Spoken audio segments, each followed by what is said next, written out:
Hello, welcome back to my channel. My name is Lily, and I'm so glad to have you here. I'm just going to go straight into the topic for today because I think it's extremely important for us to have this conversation. A 5-year-old girl was molested. That is going to be the topic of this video, basically. I just try my best to just not be too in depth with regards to sexual assault in the Nigerian society. I'm just going to go straight into the article because I am already riled up, so I'm just going to take it as gentle as I can. In Ondo State, David, I won't call his son name, molested, sexually assaulted a 5-year-old girl. How did this thing happen? He will lure her with biscuits. You had me right, with biscuits. And then finally, he had access to her and put his finger into where you know what, because I don't want YouTube to, strike me. When he put his finger there, luckily enough, the victim told her mother, which is the 5-year-old girl, she told her mother that, you know what, this man is doing this to me, and I really want to tell you about it. And the prosecutor that took up their case to the court in Ondo State, basically in Akure State rather, basically talked about the fact that David, which is the predator, has done this before to the victim's elder sister, which who is 10 years old. 10 years old. And at the time he was reported to the court, David signed an undertaking that he's not going to do that again to young girls. Previously, he was reprimanded for his actions, but this time it was the younger sister. Since he was reprimanded for the elder sister, now he goes for the younger sister. It's so important for me to talk about this thing because I think, in the Nigerian society, we are all in delusion, basically. And I'm sorry to come across as disrespectful, but I think that we are all in delusion. We think that people are not awakened sexually. My daughters will be fine as long as I report them to the police station. It's a good thing, it's a wonderful thing. Report the predators. Report them and take them to court and prosecute them. It's the right action, it's the right thing to do. But what about the girl? When that finger has entered wherever it's supposed to enter, when she has been sexually awakened, what happens to her? Once a sexually once a sexual activity has taken place, there is no door that can be shut to say, "Hey, let's act like nothing happened." Something has happened. Something has happened. And this is not a matter of, as long as we prosecute the predator, the pedophile, then everything is going to be fine. It's not fine. That 5-year-old and that 10-year-old girl now will be sexually awakened. You think they're going to be just fine by you prosecuting the predator and the pedophile? And you know what's even funny to me is the fact that David, which I'm not gonna call his son name, David was reprimanded for his actions before the previous year, according to the prosecutor. So basically he has done this before and he just signed an undertaking and he was just let go like that. We can't be letting I mean we cannot be letting pedophilia actions and attitudes and behaviors just go on in our society and that's it. This news should be front and center. It shouldn't just be a news broadcasted for the world to see and for the world to be aware of. Okay, this girl was raped and everybody's now looking for the girl to interview the girl and whatnot. It's not about that. It's really about the fact that every single young girl is is is sexually awakened by someone molesting them, whether it's a finger, whether it's a penetration, whatever it is. You cannot be a child now in a Nigerian society. You have to be touched. Somebody has to touch you. If somebody doesn't touch you, somebody shows you something that is vulgar. If someone doesn't show you something that is vulgar, a family member touches you, a family member introduces and speaks to you sexually, or your friend speak to you sexually, everything is sexual. And then we are wondering why, there's promiscuity. I keep on saying this. It is so important in our day and age that aside from parenting skills, bless the mother, by the way. Let me even go there. Bless the mother, because the mother was like, I'm going to take this to court. The mother created such an environment where the 5-year-old girl can confess and say, Mommy, you know what? David is touching me. David has done this to me. And you know what is even more painful to me is the fact that that 5-year-old girl that he just used his finger to do whatever it is he wanted to do with her. You can't do that and then walk away and then you get to go to prison, and then all of a sudden the 5-year-old girl is free. Do you think she's just free like that? She's going to masturbate. She's going to think about what just happened to her. She will go down the path of depression. She will go down the path of low self esteem. She will go down the path of anxiety. She will go down the path of post traumatic stress disorder. She will go down the path of, being sexually awakened, even wanting more of that because the door has already been opened sexually. A 5-year-old is not more a 5-year-old now. Now she's an adult because she has been sexually awakened. And the elder sister, which was 10 at the time, which he did previously, which David touched inappropriately previously, is already sexually awakened. So now we have an elder sister, now we have a younger sister, both sexually awakened. And then all of a sudden, parents just all of a sudden think that, let's prosecute David. And then after prosecuting David, then it's fine. Everything is good. He's in prison. It's good for him to be in prison. I'm not, blaming anybody, but I really think we should have a conversation on what about the children? What about the children? Once sexually awakened, that is it. It doesn't go back from there. There is no door that can be shut. The door is opened. The door is opened. Not just open to depression, not just open to anxiety, not just open to post traumatic stress disorder, not just open to low self esteem, but opened as in sexually awakened. The tendency that she's going to want to have more of that is extremely high, by the way. I know what baffles me. We have organizations. I'm going to sit back and just relax. We have organizations, and I'm going to be coming forth whenever I feel the need to come forth towards the camera. We have organizations, present in Nigeria, that deals with this rape and sexual assault, counseling services. But one thing I want to really ask is why is it that these organizations are present but people are not coming? Or even if people do come, maybe people do come and I'm not aware of it, I apologize. But why is it that these organizations are so present and they're so established and they are very much functioning, but somehow,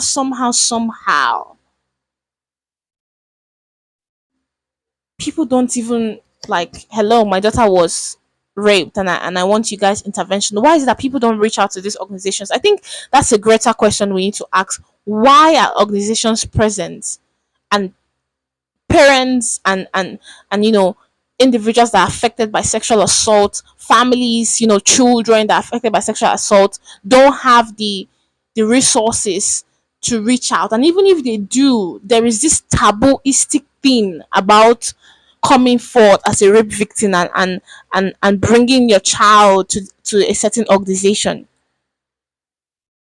for treatment, for counseling. And many times people even think this is a very buried existing thing. People think that the counseling services here, are not really, they are not really catering to the needs of what the sexual assault victims need. There is this tabooistic frame about reaching out to an organization for counseling. People are so comfortable with figuring things out, which is fine, by the way. But sexual assault, the reason why I'm talking about this thing, sexual assault needs to be front and center. These conversations need to be front and center, not just in news outlets for us to find the girl and interview the girl and interview the families. It's not about that. It's about the fact that people are getting sexually awakened. Children are getting sexually awakened. What are we doing about it? What are we doing about it? What are we doing to curb this thing and to raise more awareness, not just awareness in protest alone, which is fine. I don't have any problem with protest and the news carrying protest, but more so creating a safe environment for people to reach out to and people to feel comfortable reaching out to for help. A 5-year-old girl now has been sexually awakened. A 10-year-old girl now has been sexually awakened by the same person, David.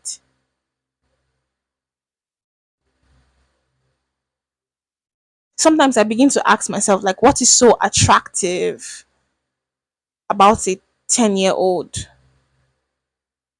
And what is so attractive about a 5-year-old that you want to touch them and you want to feel them and you want to do all sorts of things with them? What is so attractive? What is so beckoning? What is so.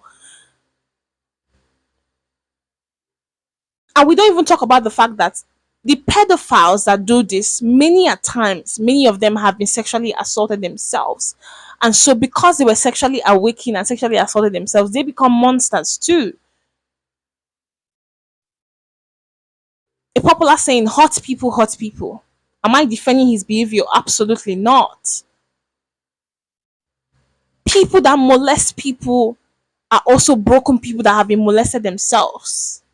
So, this is just in this cycle. We don't talk about this thing much enough in Nigeria, and I feel like we need to talk about these things. I don't know whether I'm getting extra passionate about this whole conversation, but I think we need to talk about these things because young girls are getting sexually awakened. This is not a matter of let's not talk about any sexual assault. It's taboo. There's no taboo about anything. Everything is everywhere now. Everything is everywhere now. There's nothing even hidden under the sun now. Even a 5-year-old knows even more than a 50-something-year-old now.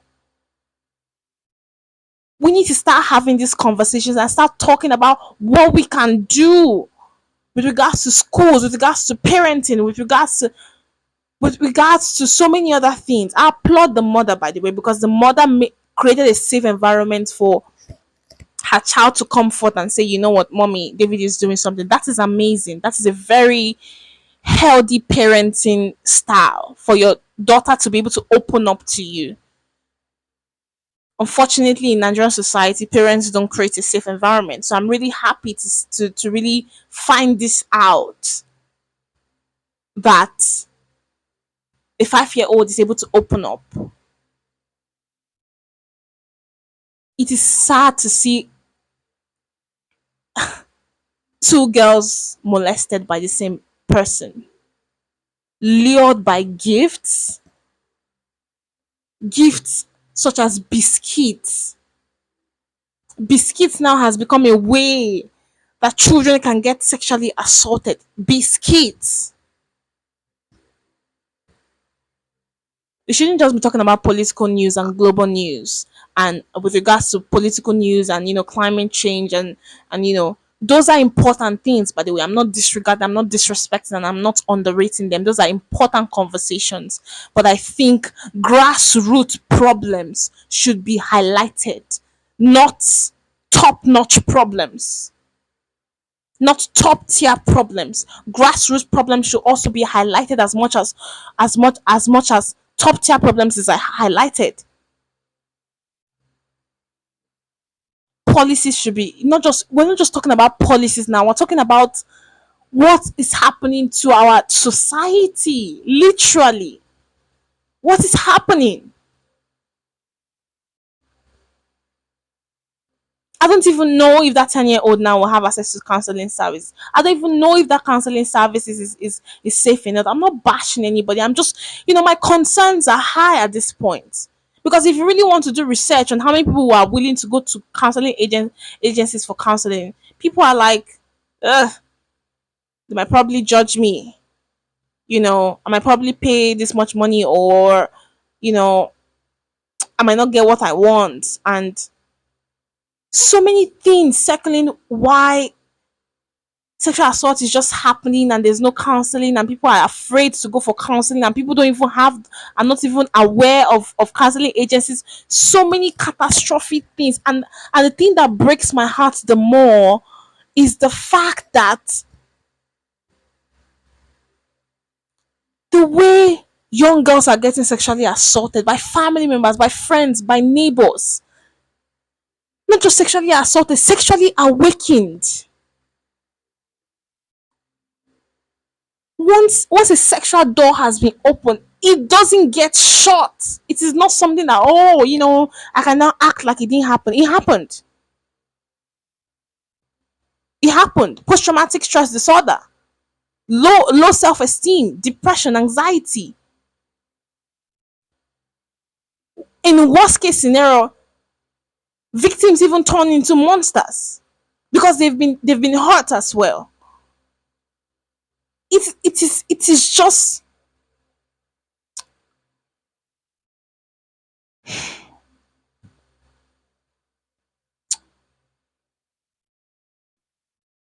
I think it's time. I'm sorry I'm holding my mic like this. I think it's time this is pushed. I think it's time this is pushed. We need to keep hearing about these things. It needs to be, this kind of news needs to be front and center. Like I said, not for us to go and find the parents and start interviewing. It's not about that. It's about awareness. It's about counseling services. It's about helping these victims. It's about helping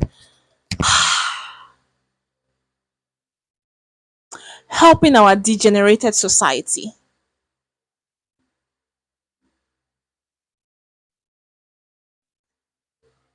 For that 5-year-old girl and that 10-year-old girl now to heal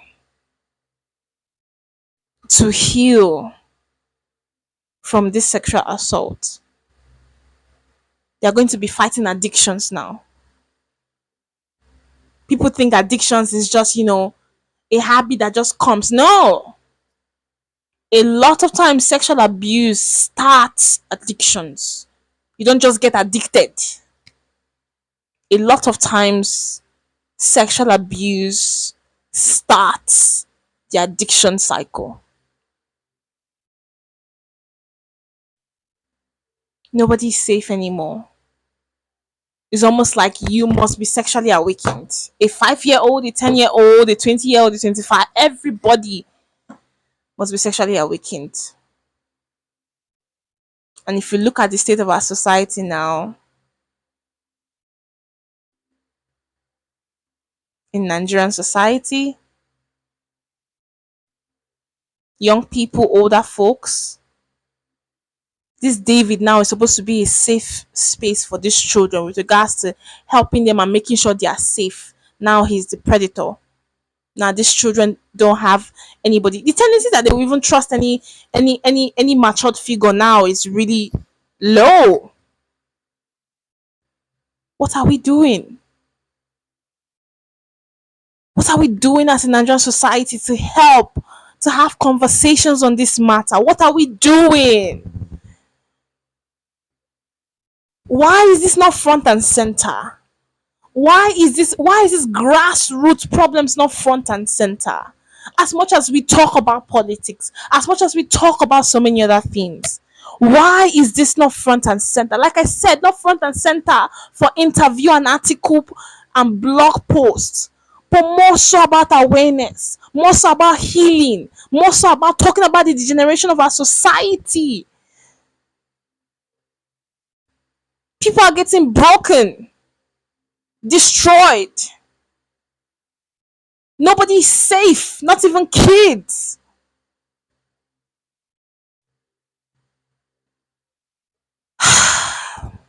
I think I'm just gonna stop here. And I'll stop here by saying this. These grassroots problems should be front and center as much as global and political news is front and center. That's what I'm gonna say. Thank you for tuning in. See you in the next video.